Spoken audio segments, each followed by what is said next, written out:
interlocking bricks. Welcome back to the holiday series, episode 2. One of you Spice Broskies in the comments wanted me to do a top 10 list for holiday ideas. So today we're going to be talking about 10 cool, fun, simple, and unique LEGO ideas for this chilly season. Now, what are we waiting for? Let's get right into this. So this first idea is Black Friday shopping. You have Thanksgiving, which is a time to be grateful for what you have, and then the day after is Black Friday, where you just go and buy a bunch of stuff for yourself. Kids, aren't we thankful for everything we have? Dang it, come on, give me my new PlayStation. I want it now. Hey, you kid, back off. This is my new PlayStation. But we have the Apple Store, the brand new Apple Watch, the new iPhone, the 24-inch M1 chip iMac, all of those goodies. Now, the Apple Store is something that you can find in a mall, but another thing you can find in the mall are these stations where you pay money to have a picture with Santa. But in this case, it's a mall from Albuquerque, New Mexico. The company doesn't have enough money to hire an actor, so they just had to take a homeless person off the street who had a beard. So in the set, I included a large present, a candle stand, bookshelf, and a small window in the back just to make it look like it's inside of a house. Here's a simple wreath that you can put on a door, literally a 2x2 circular plate with a red stud in the middle. But to connect it to the door, you need some of these modified studs. As an added bonus, I also splashed in some mistletoe. Yep, that's right, every person you invite over to your house is going to have to kiss you when they come through that door. Oh man,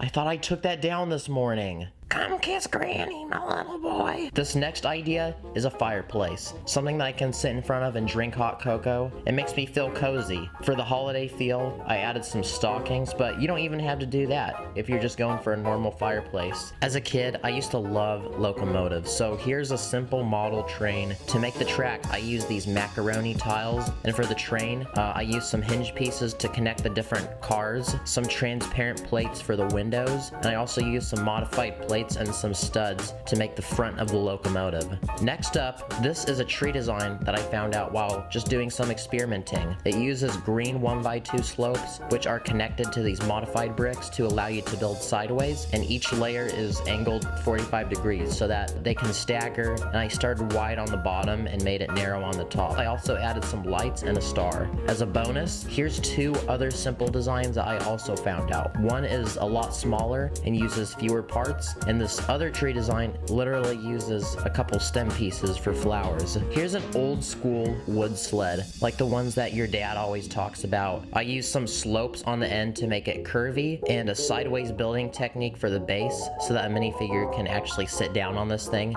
And to make it look safe, I added some rope for the person to hold on to. Aside from sledding, another good outdoor activity during the winter is snowball fighting. So I made 2 different fort designs for each opposing team. This first one uses a bendable wall design that I made using studs and plates, and this other design uses slopes. To make the snowballs, you can literally use studs. You can also add some flags to your fort just to make it a little more colorful, since snow is entirely white and sometimes boring in a LEGO build. This is probably my favorite design, and this is a giant snowman which uses a ton of plates that are held together by these modified bricks. I also used bar pieces for the stick arms, 2 black studs for the eyes, and a carrot piece for the nose, just like a normal snowman. To make your snowman a little customized to your taste, you can add a hat on top. I'm a big Indiana Jones boy, so I added a fedora on its head. And lastly, here's a very simple candy cane design, which uses alternating colors of red and white circular bricks, and on the top I used 1 slope to finish it off and make it look curly, just like how a candy cane should be. What's your